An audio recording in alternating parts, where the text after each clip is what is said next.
Hello friends, I hope you all are fine और उम्मीद करता हूँ कि आपको मेरे चैनल के वीडियोस पसंद आ रहे होंगे।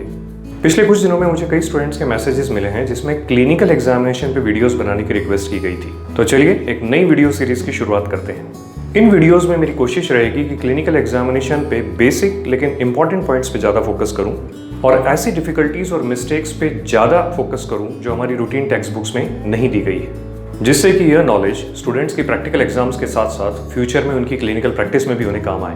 तो चलिए इस सीरीज की शुरुआत करते हैं एक बहुत ही कॉमन टॉपिक से, examination of swellings. Medical field में स्वेलिंग या जिसे पेशेंट की भाषा में सूजन या गठान कहा जाता है, एक बहुत ही कॉमन प्रॉब्लम है। आप किसी भी स्पेशलिटी के डॉक्टर हैं या बनेंगे, आपको कभी न कभी इसके एग्जामिनेशन की जरूरत पड़ेगी।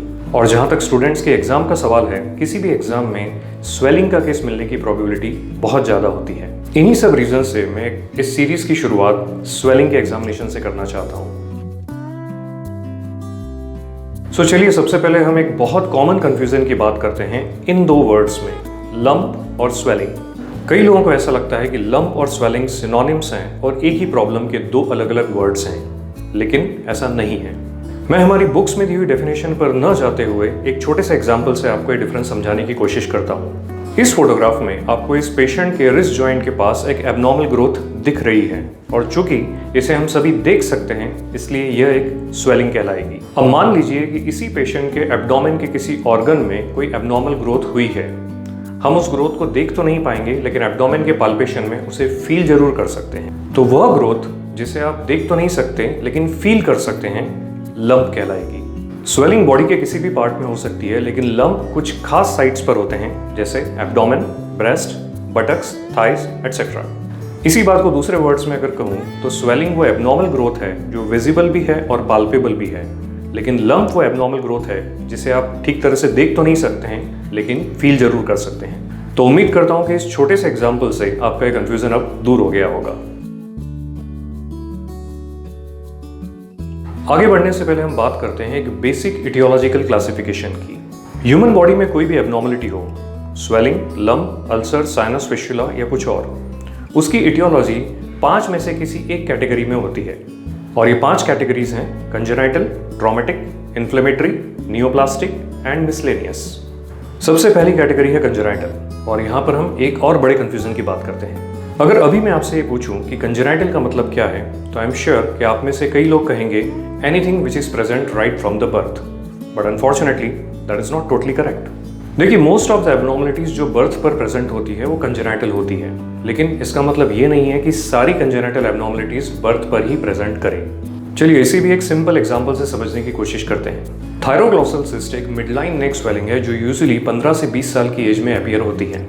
लेकिन अगर आप इसके कॉज को देखें तो हमारी एम्ब्रियोनिक लाइफ में जो थायरोग्लॉसल ट्रैक्ट का डेवलपमेंट होता है, उसमें किसी डिफेक्ट की वजह से सिस्ट डेवलप होती है और 20 साल की एज में पहली बार अपीयर होने के बावजूद भी यह एक कंजेनाइटल स्वेलिंग है।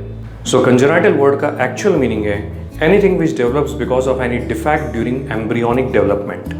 और यह प्रॉब्लम बर्थ पे भी मैनिफेस्ट कर सकती है और बर्थ के बाद किसी और एज में भी। ऐसे कई और एग्जांपल्स हैं, जैसे डर्मोइड सिस्ट, ब्रेंकियल सिस्ट, जो कंजेनाइटल तो है लेकिन बर्थ पर प्रेजेंट नहीं होती है। तो मैं उम्मीद करता हूं कि अगर आपको भी यह कंफ्यूजन था तो अब दूर हो गया होगा। दूसरी इटियोलॉजिकल कैटेगरी है ट्रॉमेटिक, जो किसी डायरेक्ट या इनडायरेक्ट ट्रॉमा की वजह से होती है। डायरेक्ट ट्रॉमा किसी डायरेक्ट इंपैक्ट से होता है और इनडायरेक्ट ट्रॉमा यूजुअली मसल्स के वायलेंट कॉन्ट्रैक्शन की वजह से होता है। इस कैटेगरी के कुछ कॉमन एग्जांपल्स हैं haematoma, contusion etcetera.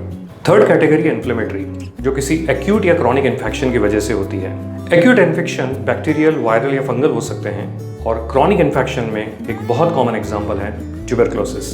Fourth category है नियोप्लास्टिक, जो किसी एबनॉर्मल ग्रोथ की वजह से होती है और इसे कॉमनली ट्यूमर भी कहा जाता है। यह कैटेगरी 2 सब कैटेगरीज में डिवाइड होती है, बेनाइन और मैलिग्नेंट। बेनाइन ट्यूमर्स में एबनॉर्मल ग्रोथ लोकलाइज्ड होती है, लेकिन मैलिग्नेंट ट्यूमर में वो डिफरेंट चैनल से बॉडी के डिफरेंट पार्ट्स में स्प्रेड होती है, जिसे मेटास्टेसिस कहते हैं। और लास्ट कैटेगरी है मिसलेनियस।